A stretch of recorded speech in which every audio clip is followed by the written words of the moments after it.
ಎಲ್ಲರಿಗೂ ನಮಸ್ಕಾರ. ಇದು ಸುದ್ದಿ ವಿಶ್ಲೇಷಣೆ. ನಾನು ಶಶಿಧರ್ ಭಟ್. ಇದು ನನ್ನ ಡಿಜಿಟಲ್ ವಾಹಿನಿ.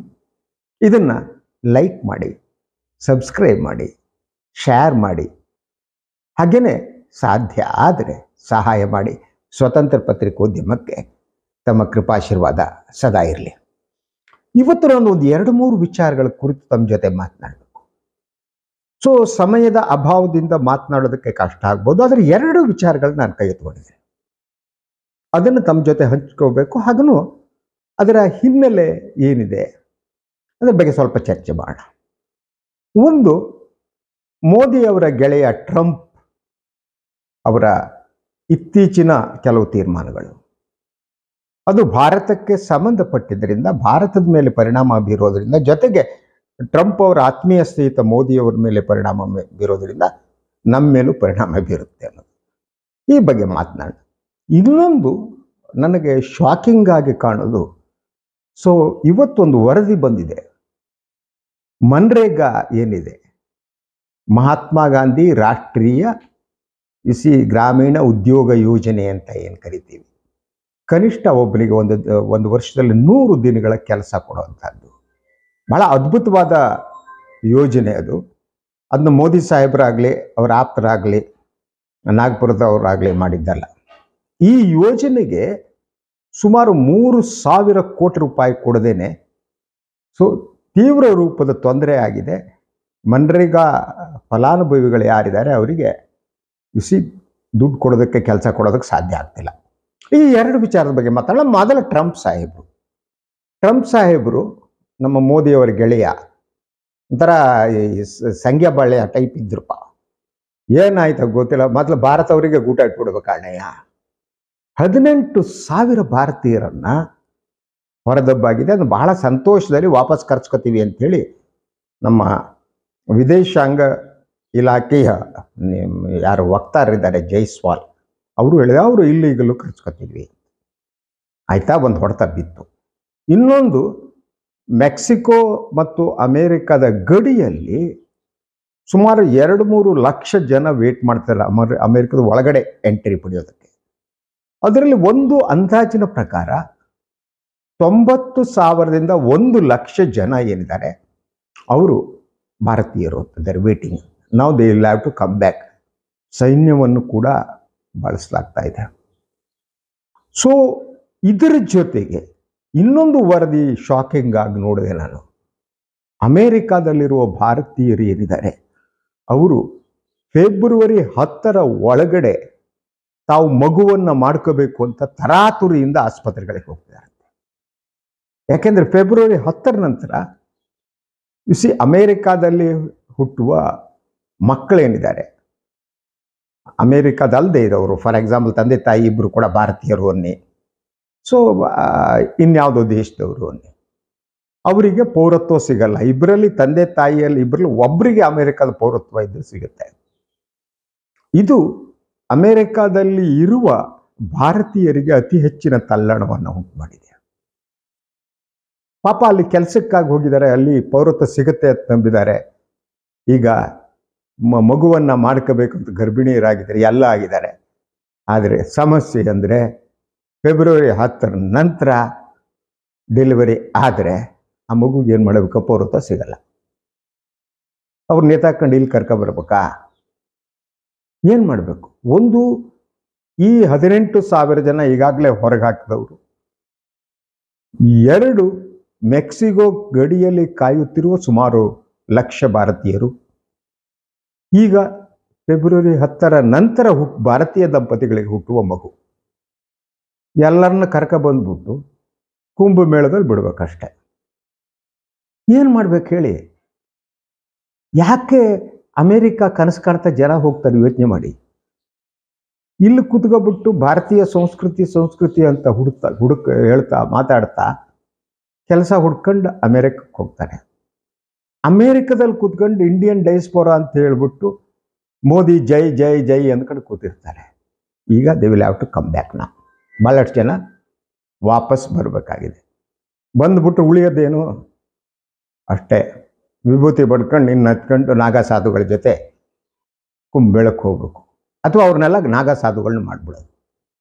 ಯಾಕಂದ್ರೆ ನಾಗಾ ಸಾಧುಗಳನ್ನ ಮಾಡಿಬಿಟ್ರೆ ಅವರಿಗೆಲ್ಲ ಇದು ಗೊತ್ತಲ್ಲ, ಒಂಥರ ಅವರು ಪವಾಡ ಪುರುಷರು, ಎಲ್ಲೋ ಇರ್ತಾರಂತೆ, ಎಲ್ಲೋ ಎದ್ದು ಬರ್ತಾರಂತೆ. ನಮ್ಮ ಮಾಧ್ಯಮಗಳು ಮಾಡೋದು ನೋಡ್ಬಿಟ್ರೆ ಎಲ್ಲರೂ ನಾಗಾ ಸಾಧುಗಳಾಗಬೇಕು. ಮೊದಲ ಯೋಗಿ ಆದಿತ್ಯನಾಥ ಅವ್ರ ಕಂಪ್ನಿ BJP ಅವ್ರನ್ನೆಲ್ಲ ನಾಗಾ ಸಾಧುಗಳು ಮಾಡಿಬಿಡಿದ್ದಾರೆ. ಬೆಟರ್ ಅದು. ಹಾಗೇನೆ ಯಾರು ಮೋದಿಯವ್ರ ಗೆಳೆಯ ಟ್ರಂಪರ್ ಸಾಗಿ ವಾಪಸ್ ಬರ್ತಾರೆ, ಅವ್ರನ್ನೂ ಎಲ್ಲ ನಾಗಾ ಸಾಧುಗಳು. ಅಷ್ಟು ಜನ ಸಾಧುಗಳ ದೇಶ ನಮ್ಮದು. ಮಾರ ಗೋಲಿ ಬಟ್ಟೆ ಬಿಚ್ಚಿ ಭಾಳ ಇನ್ನೊಂದು ಅನುಕೂಲ ಅಂದರೆ ನಾಗಾ ಸಾಧುಗಳಾದರೆ ನೀವು ನೇಕೆಟಾಗಿ ಓಡಾಡ್ಬೋದು. ಬಟ್ಟೆ ಹಾಕೊಳ್ಳಂಗೆ ಇಲ್ಲ, ಬಟ್ಟೆ ಖರ್ಚು ಉಳಿತು. ಒಂದಿಷ್ಟು ವಿಭೂತಿ ಖರ್ಚು ಮಾತ್ರ ಅಷ್ಟೇ. ಮ್ಯಾಲ ವಿಭೂತಿ ಬರ್ದ, ಕೆಳಗೆ ವಿಭೂತಿ ಬರ್ದ, ಎಲ್ಲೆಲ್ಲ ವಿಭೂತಿ ಹಚ್ಕೊಂಡ, ಕೂದಲು ಬಿಟ್ಟೆ, ಹೇರ್ ಕಟಿಂಗ್ ಖರ್ಚೇ ಇಲ್ಲ. ಅದನ್ನ ಬೇಕಾದ್ರೆ ಒಂದು ಶಿಖೆ ಅಂತಾರೆ ನೋಡಿ, ಹಾಗೆ ಮೇಲ್ ಕಟ್ಟಿ ಹಿಂಗೆ ಕಟ್ಕೊಬಿಡೋದು. ಎಲ್ಲರಿಗೂ ಅದನ್ನೇ ಮಾಡಬೇಕು. ನಾನು ನೋವಿನಿಂದ ಈ ಮಾತನ್ನು ಹೇಳ್ತಿದ್ದೀನಿ. ಭಾರತೀಯರು ಕೆಲಸ ಹುಡುಕಿಕೊಂಡು ವಿದೇಶಕ್ಕೆ ಹೋಗುವುದು ಒಂದು ಸ್ಥಿತಿ. ಅಂದರೆ ಈ ದೇಶದಲ್ಲಿ ಯಾರು ಅತ್ಯುನ್ನತವಾದ ಶಿಕ್ಷಣವನ್ನು ಪಡೆದಿರ್ತಾರೆ ಅವರಿಗೆ ಅವರ ಯೋಗ್ಯತೆಗೆ ತಕ್ಕದಾದ ಕೆಲಸನೇ ದೇಶದಲ್ಲಿ ಸಿಗ್ತಾ ಇಲ್ಲ. ಕೆಲಸ ಹುಡುಕಿಕೊಂಡು ಹೋಗಬೇಕು. ಕೆಲಸ ಸಿಕ್ಕರೆ ಸಂಬಳ ಇಲ್ಲ, ನಿರೀಕ್ಷಿತ ಸಂಬಳ ಇಲ್ಲ. ಆದ್ದರಿಂದ ಎಲ್ಲರೂ ವಿದೇಶಿ ಕನಸು ಕಾಣ್ತಾರೆ. ಯಾರು ಕೂಡ ಭಾರತದ ಕನಸು ಕಾಣಲ್ಲ. ಭಾರತ ಹೆಸರು ದೇಶ ಪ್ರೇಮ ಎಲ್ಲ ಹೇಳೋದಕ್ಕೆ ಇಲ್ಲಿ ಕೂತ್ಕೊಂಡು ಈ ಸಂಘ ಪರಿವಾರದಲ್ಲಿ ಯೂಸ್ ಮಾಡ್ಕೊಂಡ್ಬಿಡ್ತಾರೆ ನೋಡಿ. ನಮ್ಮ ದಲಿತರು, ಹಿಂದುಳಿದ ವರ್ಗದವರು, ಬಡವರು, ಅವರೆಲ್ಲ ಧರ್ಮ ಉಳಿಸಬೇಕು. ಆದರೆ ಯಾರು ಈ ಮಂತ್ರಿಗಳು ಇನ್ನೊಬ್ಬರು ಇದಾರಲ್ಲ, ಅವ್ರ ಮಕ್ಕಳು ವಿದೇಶಗಳಿಗೆ ಹೋಗಿರ್ತಾರೆ, ಕಲಿಯೋದಕ್ಕೆ ಹೋಗ್ತಾರೆ, ಅಲ್ಲೇ ಸೆಟ್ಲ್ ಆಗ್ತಾರೆ. ಒಂದು ಅಂಕಿಅಂಶ ಬಿಡುಗಡೆ ಮಾಡಲಿ. ಟ್ರಂಪ್ ಅವರ ಸ್ನೇಹಿತರಾಗಿರುವ ಮೋದಿಯವರು ನೋಡೋಣ. ಯಾವುದು ಅಂಕಿಅಂಶ ಅಂದರೆ ಎಷ್ಟು ಜನ BJP ಕಾರ್ಯಕರ್ತರು, BJPಯ ಜನ ಎಷ್ಟು ಜನ ಇದ್ದಾರೆ, ಅವರು ಎಷ್ಟು ಮಕ್ಕಳು ದೇಶದಲ್ಲಿ ಓದ್ತಾ ಇದ್ದಾರೆ. ಅದರಲ್ಲಿ ಎಷ್ಟು ಜನ ಈಗ CT ರವಿ ಮಕ್ಕಳು ಇರ್ಬೋದು, ಫಾರ್ ಎಕ್ಸಾಂಪಲ್ ಸದಾನಂದ ಗೌಡರ ಮಕ್ಕಳು ಇರ್ಬೋದು ಅಲ್ವಾ, ಯಡಿಯೂರಪ್ಪನವ್ರ ಮಕ್ಕಳು ಇರ್ಬೋದು. ಅವರು ಎಲ್ಲಾದರೂ ಕೂಡ ಈ ಬೆಂಕಿ ಹೆಚ್ಚ ಕೆಲಸಕ್ಕೆ ಬಿಡ್ತಾರಲ್ಲ, ಬ್ಯಾಕ್ವರ್ಡ್ ಕ್ಲಾಸ್ ದಲಿತರು, ಅದ್ರ ಜೊತೆ ಕಾಣ್ತಾರೆ. ಅವರು ಯೋಚಿಸಿ, ಮೂರ್ಖರಾಗಬೇಡಿ, ಅಯೋಗ್ಯರಾಗಬೇಡಿ. ಕಲ್ಲು ಬಡಿಯೋದಕ್ಕೆ ದಲಿತರ ಮಕ್ಕಳು, ಬ್ಯಾಕ್ವರ್ಡ್ ಕ್ಲಾಸ್ನವ್ರ ಮಕ್ಕಳು ಬೇಕು ನಿಮಗೆ.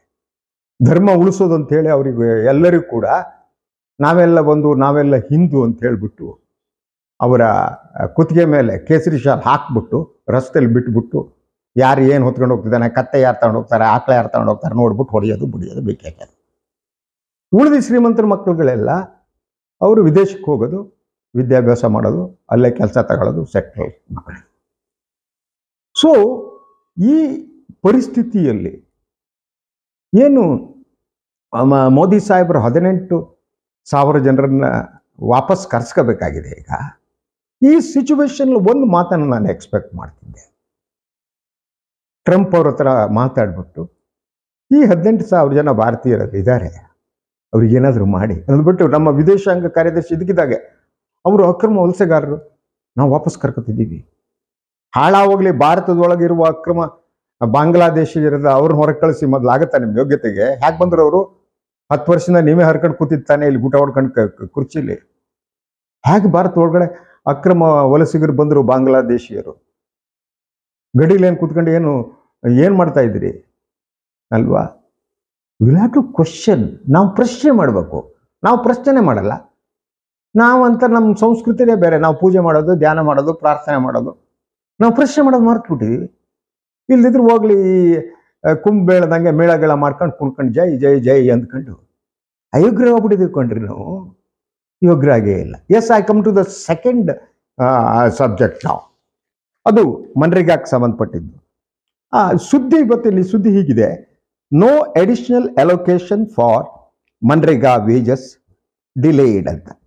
Mahatma Gandhi National Rural Employment Guarantee Scheme, the union government's flagship scheme, is provide guaranteed employment of 100 days for rural workers, has not received an additional budget allocation in 2024-25.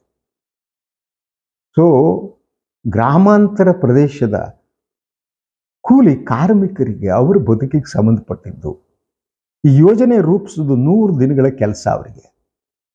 At least ಜನ ಬದುಕ್ತಿದ್ರು. ನಿಮ್ಮ ಹತ್ರ ಆ ಯೋಜನೆಗೆ ಕೊಡೋಕ್ಕೆ ಕಾಸಿಲ್ಲ, ನೀವು ಅಡಿಷನಲ್ ಅಲೋಕೇಶನ್ ಕೊಟ್ಟಿಲ್ಲ.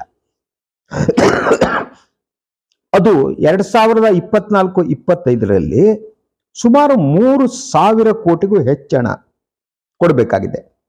So the centre has a liabilities of 5,715 crore against its share for material components ಅಂತ. ಒಟ್ಟು ಟೋಟಲ್ಲು 5,715 ಕೋಟಿ ರೂಪಾಯಿಗಳನ್ನ ಕೇಂದ್ರ ಸರ್ಕಾರ ಕೊಡಬೇಕು ಇದಕ್ಕೆ, ಬೇರೆ ಬೇರೆ ರಾಜ್ಯಗಳಿಗೆ. ಅದು ಕೊಟ್ಟೆ ದುಡ್ಡೇ ಇಲ್ಲ.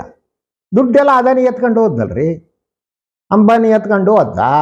ಅಂಬಾನಿ ಹೋಗ್ಬಿಟ್ಟು ಅದ್ಲಾಗ ಟ್ರಂಪ್ ಮದುವೆಗೆ ಇದೆಲ್ಲ ಹೋಗ್ಕೊಂಡು ಅಂಬಾನಿ ನೋಡ್ಬೇಕಿತ್ತು ನೀವು. ಪಾಪ ಜೈಶಂಕರ್ಗೂ ಅಷ್ಟು ಗೌರವ ಕೊಟ್ಟಿಲ್ವೇನ. ಗಂಡ ಹೆಂಡತಿ ಇಬ್ರು ಹೋಗಿ ನಿಂತ್ಕೊಂಡು ಟ್ರಂಪ್ ಇಟ್ಕೊಂಡು ಎಲ್ಲ ವ್ಯಾಪಾರಸ್ ನನ್ನ ಮಕ್ಕಳು. ವ್ಯಾಪಾರಂ ದ್ರೋಹ ಚಿಂತನಂ ಅಂತ ಒಂದು ಮಾತಿದೆ. ಇವರೆಲ್ಲ ದ್ರೋಹ ಚಿಂತನದ ಜನಗಳೇ. ಹೋಗಿ ಅಲ್ಲಿ ಇದ್ಕೊಂಡು ಆರಾಮಾಗಿ ಓಡಾಡ್ಕೊಂಡು ಸಾಲ ಸಾವಿರಾರು ಲಕ್ಷಾಂತರ ಕೋಟಿ ರೂಪಾಯಿ ಸಾಲ ತಗೊಳ್ಳೋದು, 3 ವರ್ಷದ ನಾವು ಸಾಲ ಮನ್ನಾ ಮಾಡೋದು, ಕಂಪ್ನಿ ಮಾಡೋದು, ಬಾಗಿಲು ಮುಚ್ಚೋದು, ಲಾಸ್, ಅಷ್ಟು ತಗೊಳ್ಳಿ ಅಂತ ಹೇಳೋದು.